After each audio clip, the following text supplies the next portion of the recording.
నమస్కారం, ఆదాబ్ హైదరాబాద్ న్యూస్ కి స్వాగతం. ఈ రోజు హెడ్లైన్స్. బోస్ ఏమయ్యారు? సుభాష్ చంద్రబోస్ మృతి మిస్టరీ తేల్చండి. ఏళ్లు గడుస్తున్నా ఏమయ్యాడో తెలియదు. నేతాజీ మరణం తెలియకపోవడం దేశానికి సిగ్గుచేటు.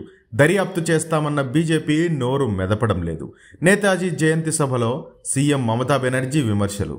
బీహార్ మాజీ సీఎంకు భారతరత్న. 2 సార్లు బీహార్ సీఎంగా పనిచేసిన కర్పూరి ఠాకూర్.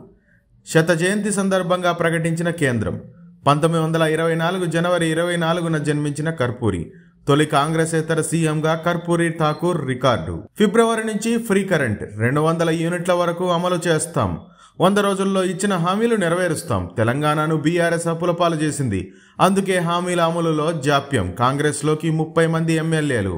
మంత్రి కోమటిరెడ్డి వెంకటరెడ్డి వెల్లడి. బీసీ మహిళ అనే చులకనతో ఆదిభట్లలో అవిశ్వాసం. నిజాయితీగా పార్టీకి పనిచేస్తే ద్రోహానికి గురి కావాల్సిందేనా? కబ్జాలకు గురి అయిన ప్రభుత్వ భూములను కాపాడే ప్రయత్నంలో 2021 నుంచి 2024 వరకు పోరాటం. కాంగ్రెస్ పార్టీలో కోవర్టులను గుర్తించి క్రమశిక్షణ చర్యలు తీసుకోవాలి. కుట్రపూరిత రాజకీయాలు చేస్తే న్యాయపరంగా పోరాటం చేస్తా. Adibatla municipal chairman Arthika Praveen Goud. రామ్లలా కాదు, బాలక్ రామ్. అయోధ్య రాముడికి నామకరణం. బాలక్ రామ్ మందిర్గా పిలుస్తామన్న ట్రస్ట్ పూజారి. కొలువుదీరిన రాముడి వయస్సు 5 ఏళ్లని వెల్లడి. భక్త జన సంద్రంగా అయోధ్య తరలి వస్తున్న భక్తులు. బాలరాముడి కోసం ఉదయం నుంచే క్యూ. మంగళవారం దాదాపు 3 లక్షల మందికి దర్శనం. సర్కారు భూమికి శటగోపం. కీసర తహసీల్దారే అసలు సూత్రధారి. ముందు కబ్జా, ఆ వెంటనే జీవో 59 కింద రెగ్యులరైజేషన్. నాగారం ఈసీఐఎల్ మార్గంలోని సర్వే నెంబర్ 291/4లోని పదుల సంఖ్యలో ప్లాట్ల రెగ్యులరైజేషన్. సుమారు 40 కోట్ల విలువైన సర్కారు భూమి పరాధీనం. మేడ్చల్ కలెక్టర్ స్పందిస్తే మళ్లీ భూమి ప్రభుత్వపరమయ్యే ఛాన్స్.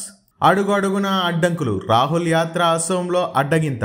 అడుగడుగున బారికేట్ల ఏర్పాటు. గౌహతి సిటీలోకి రాకుండా నిషేధాజ్ఞలు.